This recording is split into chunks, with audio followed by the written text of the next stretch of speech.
السلام عليكم، اهلا بيكم في مطبخي. النهارده بقى هنعمل روتين. هو كان هيبقى قوي لو كنت صورته كله. بس انا بصراحه يعني بيني وبينكم انا بتكسف.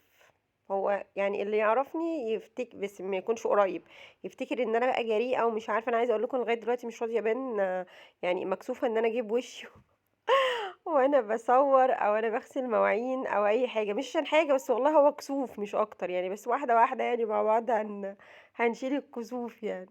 هنا بقى كنت غسلت اول حاجه دخلت على المطبخ، كانت الميه قطع عندي للاسف امبارح فما غسلتش المواعين. فقمت بقى اول حاجه عملتها قمت على المواعين بقى.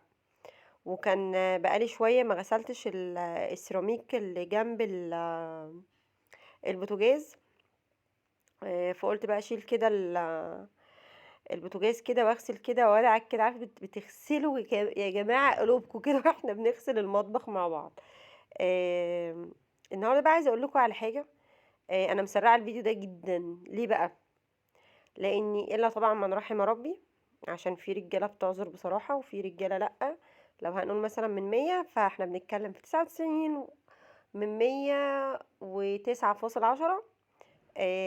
بتخيل ان انتي بسرعة الصاروخ، بسرعة الفيديو ده. يعني مثلا بتدخلي المطبخ بروتة، عارفين البروتة؟ تدخلي كده تلفي بروتة انتي خلصتي. شايفين سرعة الفيديو؟ متسرعة، دي متسرعة في 100 يا جماعة والله. تغسلي المواعين، تعملي شوية الأكل، وتلمي المطبخ وتغسلي وتعملي، انتي خلصتي في ثانية الا ربع. انتي بتعملي ايه طول النهار؟ تعملي ايه هاني؟ انتوا وراكي انتي يعني مثلا انا واحدة مثلا بشتغل. في ستات بيوت مش بتشتغل. فيجي بقى بتعملي ايه طول النهار؟ قاعده بتتفرج على التليفون. المشكله بقى ان ايه، والله ده بجد والله. تبقي طول النهار واقفه في المطبخ زي كده بقى، تغسلي في مواعين وتعملي في اكل وتنضفي في حيطان. احنا بنتكلم كده في بند واحد يعني اللي هو المطبخ. تطلعي بقى بره طبعا يعني مش قادره اقولك. البيت طبعا يعني مش بينضف طالما في ولاد، ربنا يخلي طبعا الولاد كلها، بس ما بينضفش للاسف يعني ما بينضفش. فانتي بقى ايه، تغسلي وتنضفي وتعملي زي ما انا كده ايه منقوعه كده في المطبخ 3 ساعات بنضف وبطبخ وبغسل في مواعين وبلمع معرفش في سيراميك ايه. محدش شايفك. تعالي اقعدي بقى بره، تعالي اقعدي بره، امسكي الموبايل.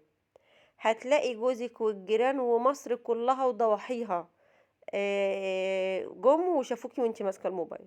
طب بالنسبه ان انا بقالي 3 ساعات عماله بغسل في سنة، انسي كل الكلام ده. فانا مسرعه الفيديو النهارده عشان هو بقى يعني اقول لكم ده عقل الراجل للاسف. يعني هنا كانت الطماطم للاسف طرطشت بعد ما كنت نضفت وعيني طلعت في السيراميك، فطبعا قلت لا مش هسيبها فشلتها على طول. الغدا النهارده غدا بسيط قوي يعني الحمد لله. قلت بقى ان انا ايه هعمل لهم شويه مكرونه بما اني تعبت واتهديت في المطبخ. فبحبش بقى ايه مش هد بقى بالمره بقى لا، يعني شويه كده شويه كده. فهسلق لهم كده مكرونه. وحياتكم عندي وصنفين يعني نوعين مكرونه، شقلب وادلب يلا خلصوا خلاص كده كده كلها مكرونه مسلوقه.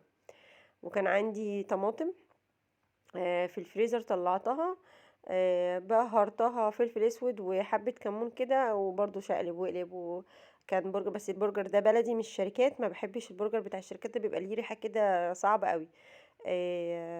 بشوحه كده برضو ولا زيت ولا اي حاجه، هو اصلا كده كده مليان دهون يعني مش ناقصين. يعني احنا محتاجين اصلا نخس يعني كستات بيت كلنا عايزين نخس. بس كده يا جماعه ده كان الغدا النهارده.